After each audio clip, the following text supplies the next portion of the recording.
Buenas tardes muchachos, vamos a ver un nuevo tema, ¿sí? Que es el que aparece en pantalla, que es la ley de Faraday. Bueno, antes les recuerdo que el examen es la próxima semana y ya les mandé una primera serie de 8 problemas y del total de problemas voy a sacar 5 para el examen. Por otra parte, les aviso que terminando esta clase les subo a Classroom sus calificaciones del primer examen. Bueno, por de pronto nos vamos a enfocar en lo que es la ley de Faraday. Para entender esta ley, en principio lo primero es entender el concepto de flujo.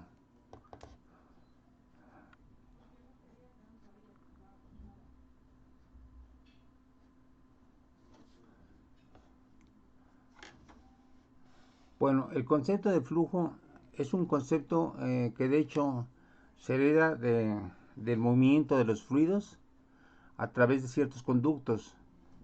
Por ejemplo, en Física 2 debieron haber visto este concepto cuando analizaron el movimiento de fluidos a través de un cierto conducto, por ejemplo, de un conducto en forma de tubo. Si tenían un conducto así en esta forma, en forma de tubo,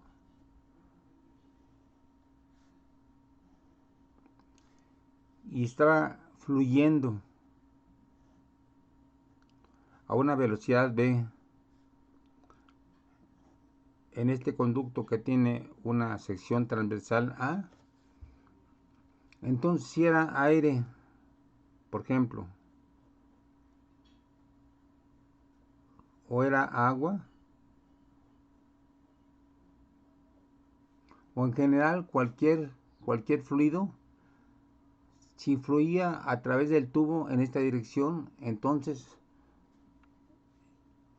el flujo era igual al producto de la velocidad por el área. Si se dan cuenta, analizando las dimensiones, las unidades de estos conceptos de velocidad y área, la velocidad es metro sobre segundo. El área es metros cuadrados.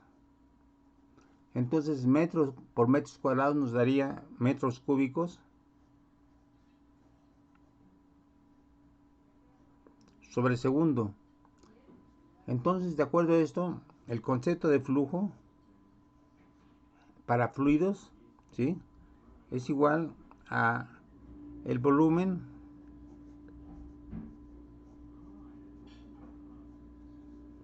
de fluido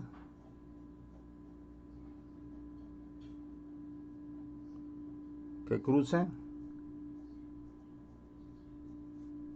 en un segundo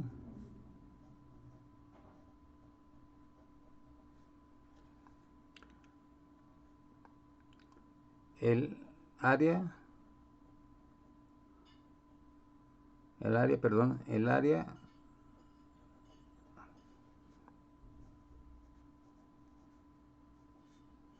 el área A, ¿sí?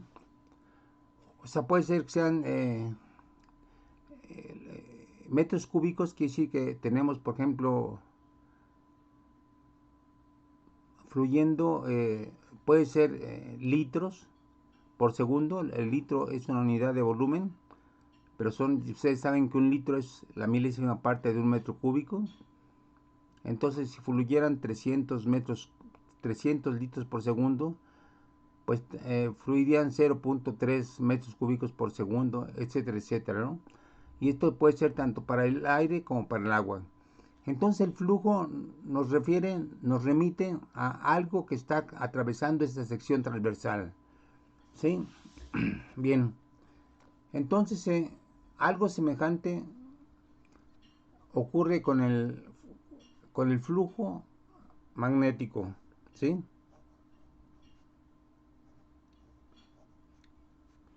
Flujo magnético.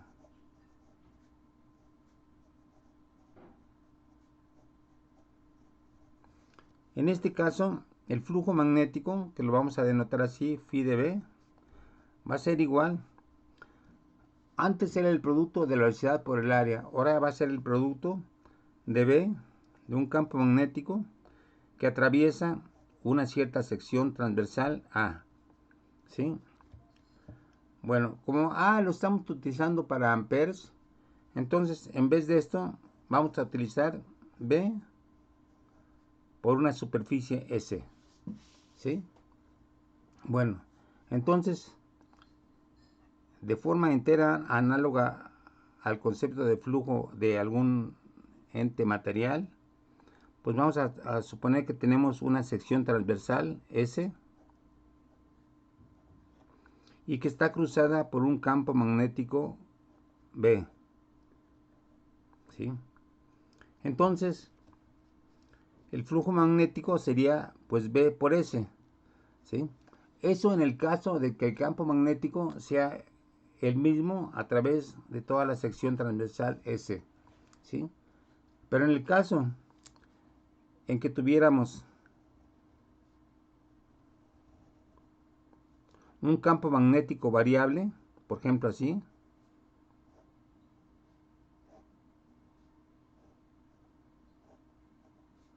¿sí? Todo un campo magnético pero con líneas de campo magnético variable, ¿sí? Y que esta fuera la superficie S, entonces podríamos definir, por ejemplo en este punto, una diferencial de flujo. Esa diferencial de flujo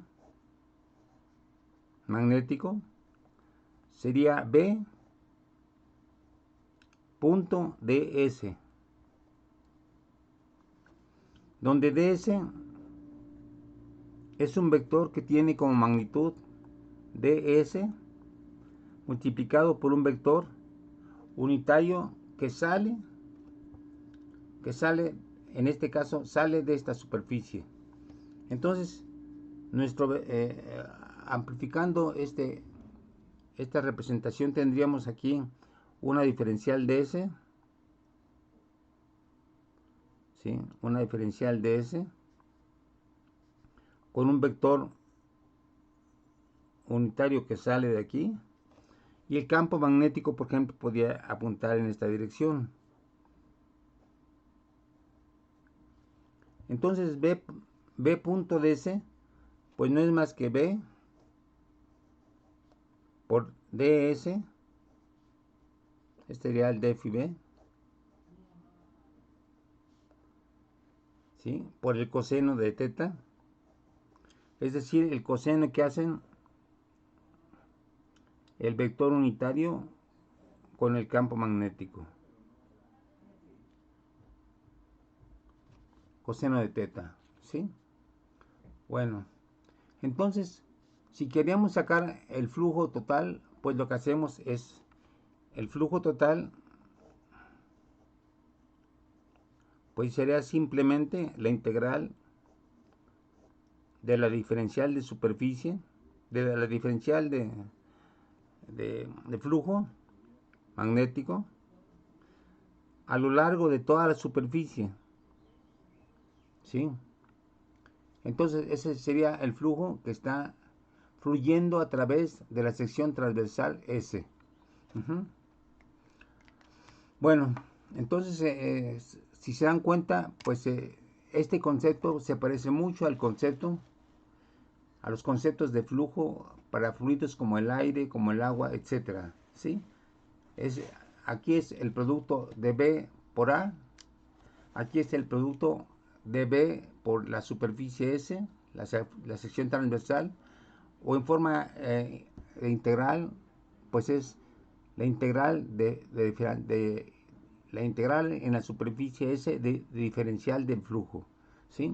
Bueno, ahora este concepto propiamente lo intuyó Faraday, que fue un físico pues muy famoso, de gran talla histórica.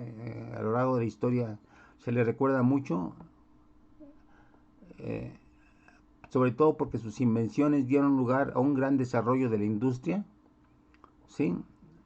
Pero curiosamente Faraday pues no era un matemático, no dominaba las matemáticas. Su formación fue totalmente empírica. no sé si recuerden la historia de Faraday. A ver, alguno de ustedes si me pudiera decir algo sobre la historia de Faraday. Si alguien ha leído algo sobre su biografía. A ver, alguno de ustedes puede hacer un recuento de su historia. ¿No? ¿Nadie? Bueno, el hecho es que Faraday pues fue un niño de origen proletario, de origen obrero, ¿sí? Desde chico empezó a trabajar, apenas fue a la primaria, de chico empezó a trabajar y entre sus trabajos estaba la de ayudar a un librero, ¿sí? A armar libros, pues, ¿no? Entonces, como pasaban muchos libros por sus manos, pues le entró una gran afición por la lectura, al trabajar como hacedor de libros, ¿no? Y en particular le interesó la física. Entonces, en ese tiempo en Inglaterra, la Real Sociedad de Londres daba, no sé si semanalmente, una plática, cobraban por entrar a esa plática, era para todo público, y Faraday pues empezó a asistir a esas conferencias de físicos muy famosos. Y entonces iba con una libretita que él particularmente hizo, como buen librero que era, ¿sí? Y de todas sus conferencias hacía notas, ¿sí? Bueno, en algún momento organizó sus notas de las conferencias y se las mandó a un físico muy famoso que se impresionó por la claridad de las notas y por la fidelidad con que había sido seguido sus pláticas, así como el entendimiento claro de las pláticas. Bueno, el hecho es que quiso conocer a Faraday, que era un jovencillo, y Faraday le pidió como favor que si lo podía contratar como su ayudante, ¿sí? Y bueno, efectivamente hubo una plaza para él y entró como ayudante de uno no recuerdo en este momento de quién, entró como ayudante y a la larga no solamente entró como ayudante, sino que él mismo empezó a desarrollar sus propios experimentos. En algún momento lo aceptaron como miembro de la Real Sociedad de Londres, a pesar de que su jefe se opuso, ganó la mayoría de votos, y entonces al ser ya miembro de la Sociedad de Londres, de la Real Sociedad de Londres, pudo tener acceso a tener su propio laboratorio. Y ahí fue donde empezó a hacer sus experimentos. Vaya, con lo que quiero recalcar con esta pequeña historia es que no tuvo ninguna formación académica, ¿sí? Sino simplemente tuvo pues mucha práctica experimental. Bueno, el hecho es que él intuitivamente creó este tipo de concepto de flujo, ¿sí? Bien, ahora, ¿qué consecuencias tiene este concepto de flujo? Bueno, no sé si hay alguna pregunta al momento. No, profe. ¿No? Bueno,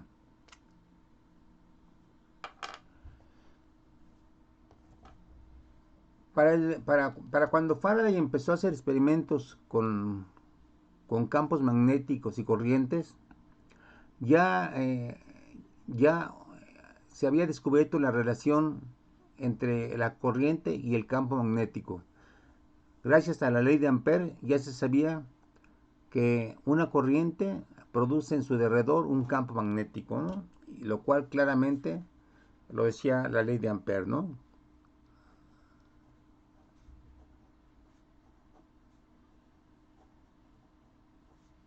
¿Sí?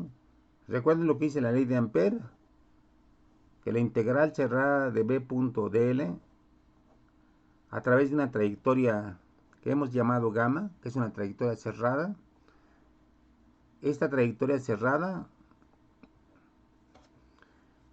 tenía un valor de mu 0 por i. O sea, aquí claramente lo que estamos relacionando es que si hay corriente, alrededor de la corriente hay un campo magnético, ¿sí? Y lo que estamos diciendo de una manera muy enfática es que no puede haber campos magnéticos si no existe corriente. Entonces, hay una relación estrecha entre B y la corriente, ¿sí? Aquí ya la relación está dada. Ahora, la pregunta es, ¿puede haber una relación inversa? Es decir, crear una corriente con un campo magnético. Esta relación va para acá, esta relación va para acá. Es curioso cómo funciona esta mentalidad, ¿no? El campo magnético se da solamente si existe una corriente. Y entonces, eh, pues intuitivamente la gente decía, bueno, pues entonces un campo magnético debe poder generar a su vez una corriente, o sea, la relación inversa. Bueno, en esa línea de pensamiento, Faraday hizo varios experimentos. En ese momento ya estaba en gran uso las bobinas, que las voy a representar así, ¿sí? Que se llaman solenoides técnicamente. Y bueno, también estaban por un lado los imanes, o si no, la relación de una bobina con otra bobina. Bueno, aquí tenemos esto, ¿no? Eh, Faraday lo que hizo fue acercar imanes con una intensidad de campo muy alta para ver qué efectos tenía sobre la bobina, es decir, si en la bobina se podía crear una corriente. Aquí tenemos un galvanómetro, ¿sí? Es un medidor de corriente. Lo mismo Faraday investigó si, si cerrando el circuito de esta bobina e intensificando el campo magnético producido por esta otra bobina. Ustedes saben que las bobinas, si le metemos corriente, ya lo vimos en el laboratorio, crea un campo magnético. Bueno, investigó si el campo magnético creado por la segunda bobina producía una corriente en la otra bobina. Bueno, estuvo trabajando mucho en esta relación, variando los campos magnéticos, variando las formas de las bobinas, etcétera, etcétera, y no encontró nada. Pero en algún momento hizo este experimento, ¿sí? Que tenía una bobina, ¿sí? Conectada a un amperímetro, un medidor de corriente, y aquí tenía otra bobina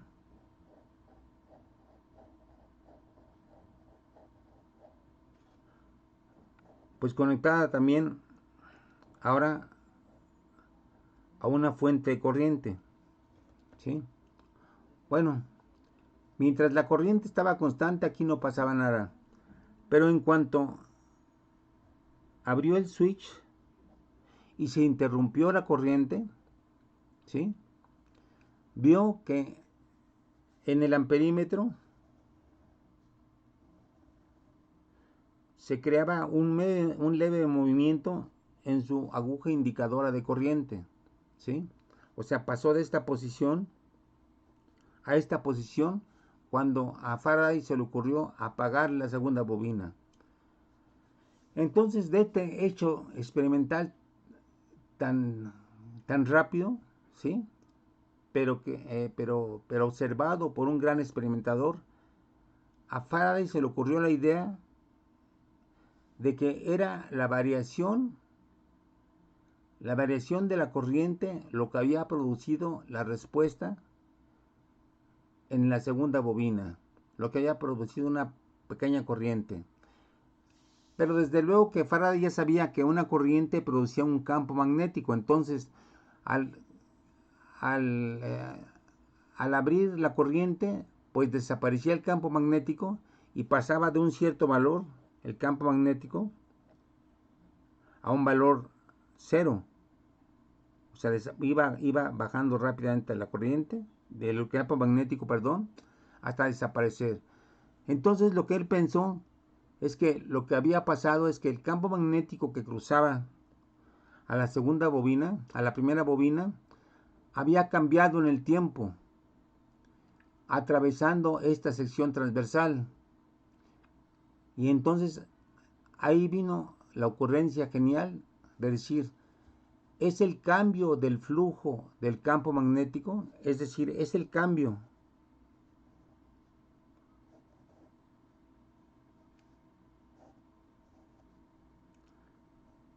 en el tiempo, es el cambio en el tiempo del flujo, ¿sí? Lo que genera una pequeña corriente en la primera bobina. A ver, respiren y entiendan esto. Es el cambio de flujo, fíjense, al interrumpir el switch y partir de un cierto campo magnético, al interrumpir el switch, ese campo magnético se vuelve cero. Cambia en el tiempo. Pero al cambiar en el tiempo, el campo magnético que está cruzando esta superficie cambia. Por lo tanto, cambia. Al desaparecer el cambio, al cambiar el campo magnético, lo que cambia es el flujo en el tiempo. Entonces, es el flujo, es el cambio de flujo en el tiempo lo que produce esta corriente, ¿sí? Pero ojo, si hay corriente, es que entonces hay un potencial eléctrico, porque no puede haber corriente sin potencial eléctrico. Entonces, él propuso esta relación, que había un cambio de un potencial que se generaba. Ahorita vamos a explicar por qué uso esta palabra de epsilon, que era igual a menos d phi b en dt, ¿sí? Y a esta él le puso, la usó como fuerza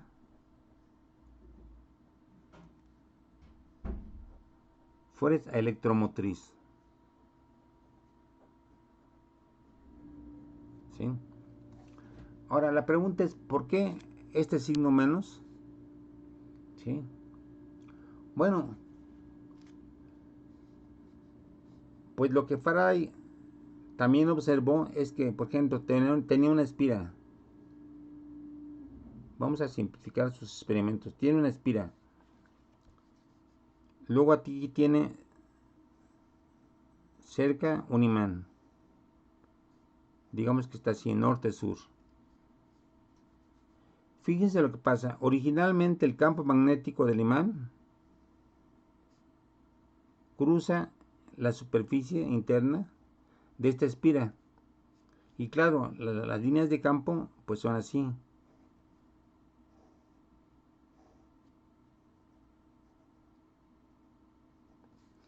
Entonces, cuando todo este arreglo está fijo, no pasa nada en esta espira.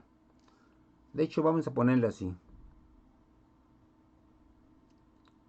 viéndola de perfil, ¿sí? Y aquí tenemos el imán.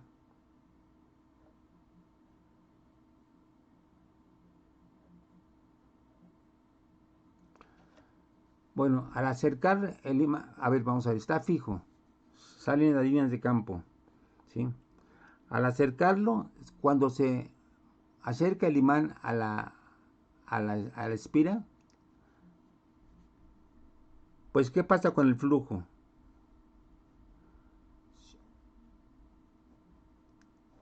A ver, ustedes díganme, ¿qué pasa con el flujo que cruza esta espira cuando yo acerco el imán? El ¿Aumenta o flujo disminuye? aumenta. Aumenta, exactamente. Bueno, ¿y cuál es la respuesta de la bobina? Si el flujo está cambiando en el tiempo, al acercar esto, al mover esto, entonces la espira responde creando un campo magnético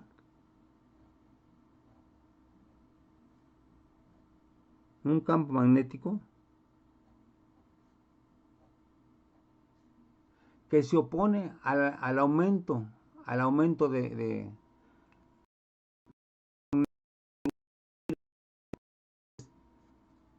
se acerca al imán, crece el campo magnético que cruza esta sección transversal, y la respuesta de la bobina es negarse a que aumente el flujo en su interior y crea entonces un campo magnético que se opone a esto.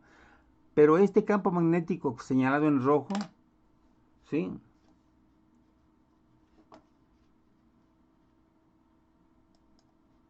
Este campo magnético marcado en rojo, es un campo producido por la espira, ¿sí? Que se opone al cambio. Y entonces, si este campo magnético está producido por la espira, quiere decir que la espira tiene una corriente, porque ya hemos visto en otras clases, ¿sí? Que si tenemos una espira con corriente,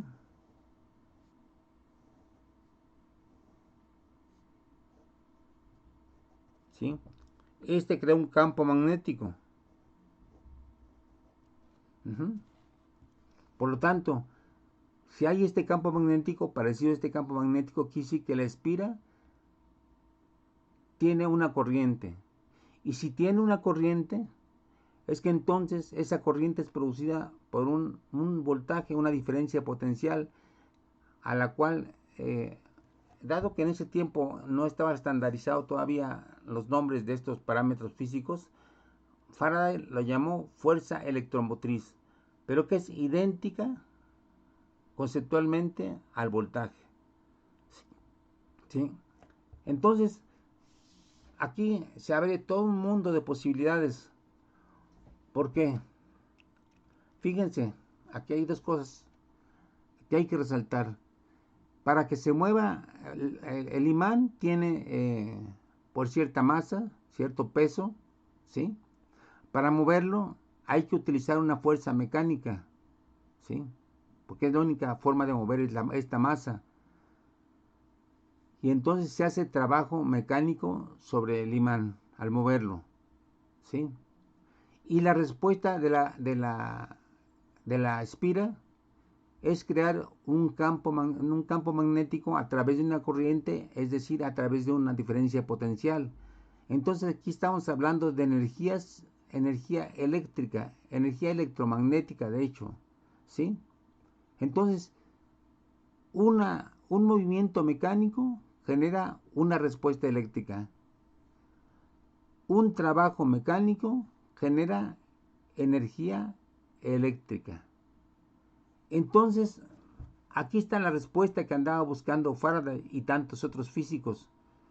La única forma de producir con campos magnéticos una respuesta eléctrica es creando campos magnéticos variables. ¿Sí? Aquí está la expresión. Si phi b fuera constante, como muchos experimentadores habían probado, si phi era constante, pues d phi b en dt era cero y entonces no había ninguna respuesta eléctrica. Pero si el campo cambiaba en el tiempo, el flujo cambiaba en el tiempo, entonces sí se producía una respuesta eléctrica en forma de una corriente, etc.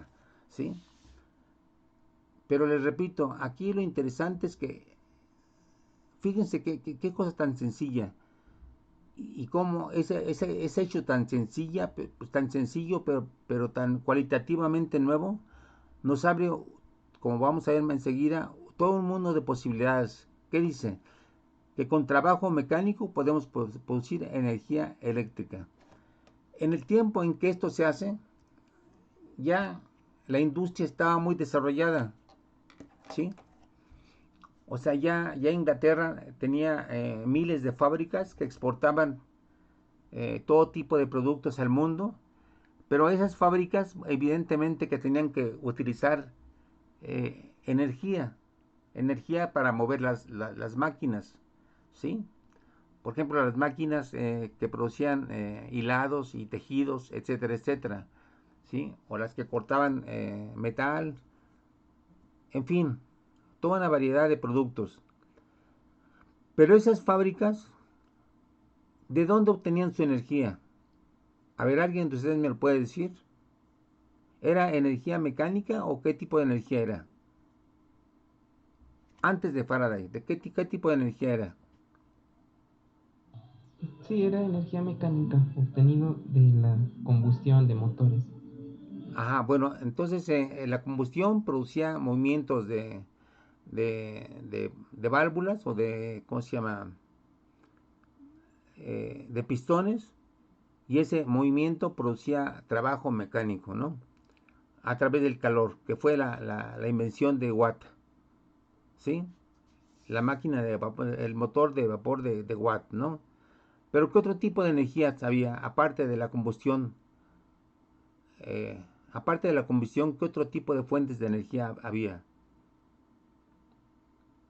A ver, recuerden, hagan una imagen de cómo se movían las fábricas antes de Watt, antes de Faraday. ¿No tienen una imagen de los molinos? ¿Sí? Recuerden los molinos holandeses, cómo tenían aspas gigantescas que giraban con el viento, ¿sí? Y entonces con eso, por ejemplo, molían granos. Pero la fuente de energía era el viento. O también esos molinos que se movían por corrientes de agua, ¿sí? Entonces la corriente de agua movía también molinos, ¿sí? Pero era una fuente mecánica. Entonces, ahí bueno, la invención, un comentario. Lo importante de la invención de la máquina de vapor de Watt es que las fábricas ya no tenían que estar cerca ni de lugares donde hubiera un viento importante, ni de lugares donde hubieran caídas de agua, sino simplemente tenían que tener a la mano suficiente carbón o suficiente leña para echar a andar la máquina de Watt, las máquinas, la fuente de energía de Watt, ¿sí? Pero todas esas energías en última instancia venían o de la combustión térmica o del trabajo mecánico, ¿sí? Bueno, con la invención de Faraday se abre la posibilidad de que con trabajo mecánico uno pueda producir electricidad y que la electricidad a su vez se pueda convertir en la fuente de energía de nuevos motores. Entonces, teníamos el calor como fuente de energía. Teníamos la energía mecánica como fuente de energía.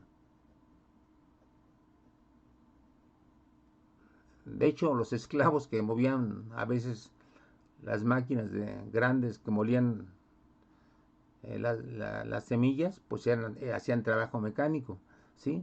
Bueno, y de pronto aparece la energía eléctrica.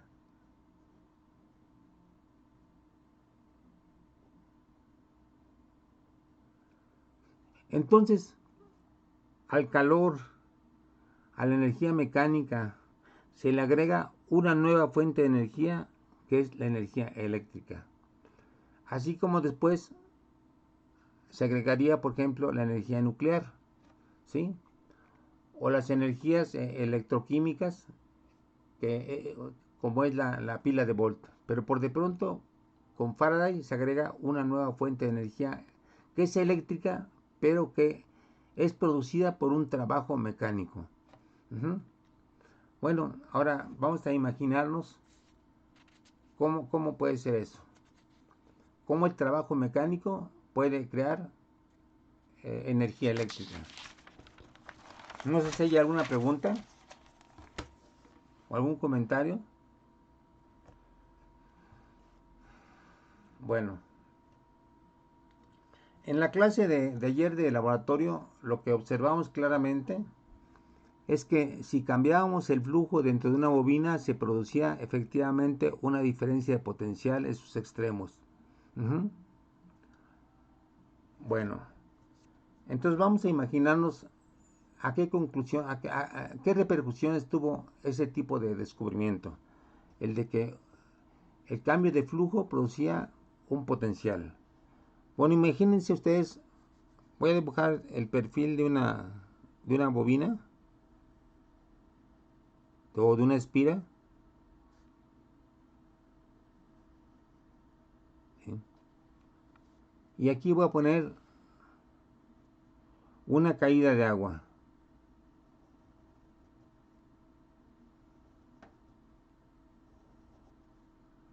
Que puede venir pues de alguna o de una corriente natural o de una presa, ¿no? De hecho, para eso se hacen las presas, para que la caída de agua haga girar